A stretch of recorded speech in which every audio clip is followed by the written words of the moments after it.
Hello, good morning. આજથી આપણે unit number 4 in cyber security that is hacking basics એના વિશે શરૂઆત કરીશું. સો સૌથી પહેલાં તો હેકિંગ શું છે? સો ફર્સ્ટ લાઇનમાં તમે એની ડેફિનેશન જોઈ રહ્યા છો કે what is hacking. So hacking in its essence is the process of exploiting vulnerabilities. એટલે હેકિંગ શું છે કે વનરેબિલિટી એટલે કે જે જોખમાઈ હોય સિસ્ટમની અંદર એને એક્સપ્લોઇટ કરવાની પ્રોસેસને હેકિંગ કહે છે. In computer system networks or software application to gain unauthorised access or control over them. તો આ વસ્તુ મેઇન છે કે એક્સેસ મેળવવો પણ કેવો unauthorised access, right? So it can be categorized into various types of based on intent and legality. કે એનો ઇન્ટેન્ટ શું છે અને કેટલી લીગલિટીથી એ એક્ટિવિટી થઈ રહી છે એના ઉપર ડિપેન્ડ કરશે કે આપણે કયા કયા ટાઈપના હેકિંગમાં એને ડિવાઈડ કરી શકશું. And it is crucial to distinguish between ethical and unethical hacking. Mainly બે ટાઈપના એથિકલ અને અનએથિકલ આ બે ટાઈપના હેકિંગ હોય છે જેને આપણે ડિટેલમાં જોઈશું. So once again here it is a formal definition of hacking. So it refers to the act of identifying weakness એટલે કે જે કંઈ પણ આપણી સિસ્ટમ છે એની વીકનેસ કે એમાં શું ક્ષતિ રહી ગઈ છે એને આઈડેન્ટિફાઈ કરવાની in computer system or networks and exploiting them to gain unauthorised access. આ વસ્તુ મેઇન છે. Modify data disturb operations. Unauthorised access લેવાનો, ડેટાને મોડિફાઈ કરવાનો અને ઓપરેશન્સ જે ચાલતા હોય નોર્મલી એને ડિસ્ટર્બ કરવાના, એને ડિસ્ટર્બ કરી દેવાના. Hackers may use a variety of techniques and tools to achieve their objective, which can range from benign exploration to malicious intent. એટલે કે જસ્ટ ખાલી એક્સપ્લોર કરવું અથવા તો પછી કોઈ મેલિસિયસ ઇન્ટેન્ટથી એ લોકો હેકિંગ કરતા હોય છે. હવે મેઇન જે ફર્સ્ટ ટોપિક આપણે જોઈશું એ છે હેકિંગની અલગ અલગ ટર્મિનોલોજીસ. સો આ બેઝિક ટર્મિનોલોજી જીટીયુની અંદર ખાસ પૂછાતી હોય છે જેને આપણે વન બાય વન કવર કરવાનો ટ્રાય કરીશું. જેમાંની અમુક આપણે સાયબર સિક્યુરિટીના બીજા ચેપ્ટર્સની અંદર ઓલરેડી જોઈ ચૂક્યા છીએ. So one of such term is vulnerability. So what is vulnerability? A weakness or a flaw in systems design, right? Weakness or flaw in systems design, implementation or operation that could be exploited to violate system security policies. તો બે વસ્તુ ઉપર અહીંયા focus કરવાનું છે કે વનરેબિલિટી એટલે શું? વીકનેસ અથવા તો ફ્લો ઇન સિસ્ટમ્સ ડિઝાઇન કે જેને આપણે યુઝ કરી શકીએ એક્સપ્લોઇટ કરવા માટે, સિસ્ટમને હેક કરવા માટે જેનો યુઝ થાય એ જે વીક પોઈન્ટ હોય એને આપણે વનરેબિલિટી કહેતા હોય છે. હવે નેક્સ્ટ છે exploit. A piece of software, a sequence of commands or a technique use to take advantage of the vulnerability. એટલે કે વનરેબિલિટીનો એડવાન્ટેજ લેવા માટે જેનો યુઝ થાય એ સોફ્ટવેર, કમાન્ડ્સ અથવા તો ટેકનિક્સને આપણે એક્સપ્લોઇટ કહેતા હોય છે, બરાબર? જે આપણને એપ્લિકેશનની સિક્યુરિટીને કોમ્પ્રોમાઇઝ કરી આપે. સો વનરેબિલિટી ખબર પડી ગઈ, એક્સપ્લોઇટ ખબર પડી ગઈ. નેક્સ્ટ છે zero day. A vulnerability that is unknown to software developer, vendor or the public. એવી વનરેબિલિટી કે જે અનનોન હોય હજી કોનાથી? સોફ્ટવેર વેન્ડર્સ અને પબ્લિકને. Zero day exploits target vulnerability that have not yet been patched or મિટિગેટેડ.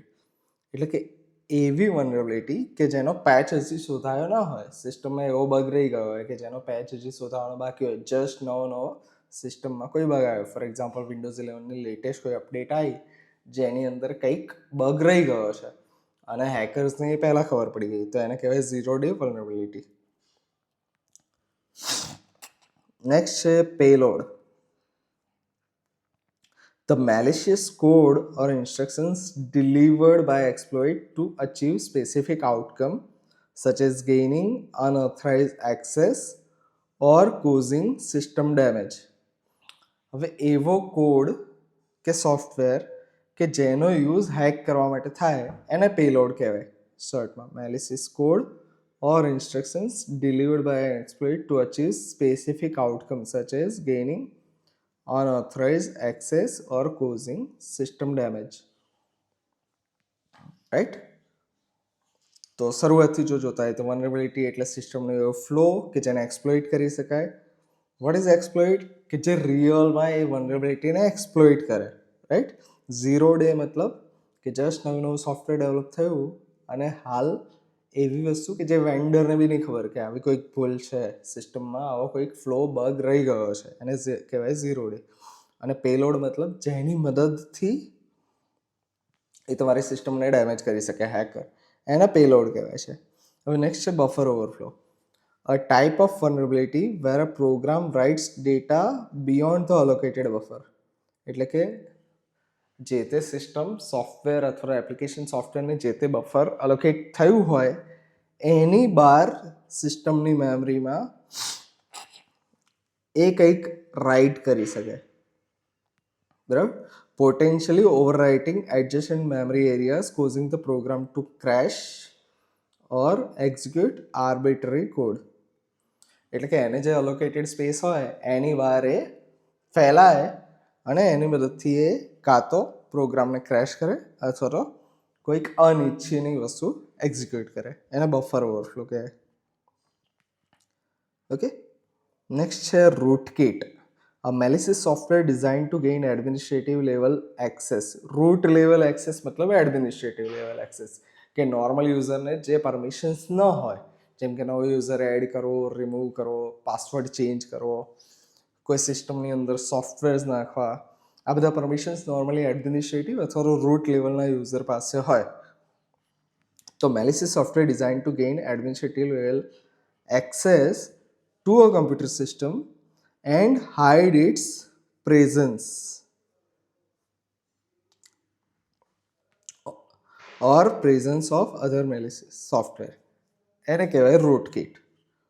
હવે Trojan આપણે already આગળ ભણી ચૂકેલા છીએ, રાઈટ? ટ્રોજન હોર્સ આવેલું છે. વન્સ અગેન એને રિપીટેડલી જોઈ લઈએ આપણે. A type of malware disguised as legitimate software. અહીંયા આ વર્ડ ઉપર મેઇન ફોકસ કરવાનું છે. કેવું સોફ્ટવેર કે જે તમને લેજિટિમેટ રાખે. Often use to gain unauthorized access to a computer system or to steal a data. બરાબર, આ વસ્તુ ઘણી બધી વાર તમને જોવા મળશે કે અનઓથોરાઇઝ એક્સેસ લેવાનો મતલબ VS કોડ સોફ્ટવેર તમે ડાઉનલોડ કરો પણ એ રિયલમાં VS કોડ સોફ્ટવેર ન હોય, જો તમે ટ્રસ્ટેડ વેબસાઇટ ઉપરથી ડાઉનલોડ ના કર્યું હોય તો એવા સોફ્ટવેરને આપણે ટ્રોજન હોર્સ કહીએ, કે તમે જેને ટ્રસ્ટ કરો છો એ સોફ્ટવેરના ફોર્મેટમાં તમારા પીસીમાં વાયરસ નાખવામાં આવે. નેક્સ્ટ છે keylogger, a type of software or hardware device that records the keystrokes entered by a user, often used to capture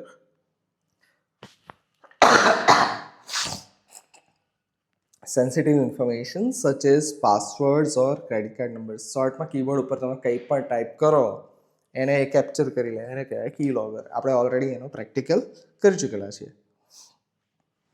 fishing પણ ઓલરેડી આવેલું છે. Let's for the sake of completeness ફરી એકવાર જોઈ લઈએ. A social engineering technique. Phishing એ social એન્જિનિયરિંગનો example છે, એ આપણને ઓલરેડી ખ્યાલ છે. Social engineering techniques where attackers attempt to trick individual into divulging sensitive information such as login credential, financial information by masquerading as a trustworthy entity. શોર્ટમાં તમને એવા ઘણા બધા કોલ્સ આવતા હોય છે, ઈમેલ્સ આવતા હોય છે કે HDFC બેંક તરફથી, ICICI બેંક તરફથી કે ફેસબુક તરફથી તમને મેલ આવ્યો અને એ તમને કહે છે કે તમારો પાસવર્ડ ચેન્જ કરો, આ વસ્તુ પ્રોવાઈડ કરો, અહીંયા ક્લિક કરો તો તમારું આ એકાઉન્ટ જે છે એ ફસાયેલું છે અને એ અમે સોલ્વ કરી આપશું ઇશ્યુ. આ બધા જે ટાઈપના ઈમેલ્સ થ્રુ થતું હોય એને ફિશિંગ કહેવાય છે, અને વોઇસ કોલ થ્રુ થતું હોય એને ફિશિંગ કહેવાય છે, SMS થ્રુ થતું હોય એને સ્મિશિંગ કહેવાય છે. આ બધા શોર્ટમાં સોશિયલ એન્જિનિયરિંગના એક એક્ઝામ્પલ્સ છે. What is social engineering? એનું પણ આપણે જોવાનું છે. Manipulating individuals to divulge confidential information. આ વસ્તુ ઉપર ખાસ ફોકસ કરવાનું છે. કે social engineering is about manipulating individuals, કે વ્યક્તિઓને મેનિપ્યુલેટ કરવામાં આવે છે અહીંયા, to divulge confidential information or perform actions that compromise security, often exploiting human psychology, કે હ્યુમન સાયકોલોજી જે છે એને એક્સપ્લોઇટ કરે રાધર ધેન ટેકનિકલ વલ્નરેબિલિટી.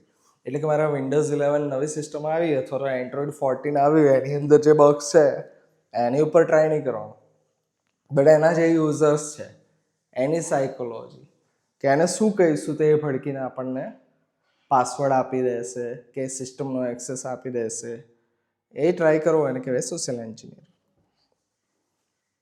નેક્સ્ટ છે back door. A hidden method or vulnerability intentionally inserted into system or application by its developer, allowing unauthorized access to the system. એટલે કે unauthorise access મેળવવા માટેનો જે રસ્તો હોય એને બેકડોર કહેવાય શોર્ટમાં. અ હિડન મેથડ અથવા તો વલ્નરેબિલિટી. નેક્સ્ટ છે brute force attack. An automated technique for guessing password or encryption keys by systematically trying all possible combinations until the correct one is found. તમે બ્રૂટ ફોર્સ પાસવર્ડ જે છે એને crack કરવા માટેનો practical કરેલો છે, અને જેની અંદર સિમ્પલ પાસવર્ડ હોય તો વિધિન અ સેકન્ડ ક્રેક થઈ જતા હોય છે, અને લોંગ પાસવર્ડ હોય તો એને વાર લાગતી હોય છે. આ જે તમે જોયું હતું એ બ્રૂટ ફોર્સ અટેક છે. મતલબ જેટલા પોસિબલ કોમ્બિનેશન્સ હોય એ બધા વન બાય વન કમ્પ્યુટર સ્ક્રિપ્ટથી ટ્રાય કરવાના, કે 6 આંકડાનો પોસિબલ પાસવર્ડ છે તો 6 આંકડાના જેટલા કોમ્બિનેશન થઈ શકે એ બધા કોમ્બિનેશન આપણે ટ્રાય કરીએ એને કે બ્રૂટ ફોર્સ અટેક. ઓકે, સો આ લેક્ચરની અંદર આટલું જ રાખીએ. નેક્સ્ટ લેક્ચરની અંદર આપણે ટાઈપ્સ ઓફ અટેક જોઈશું, કે હેકિંગ કયા કયા ટાઈપના હોય છે, રાઈટ.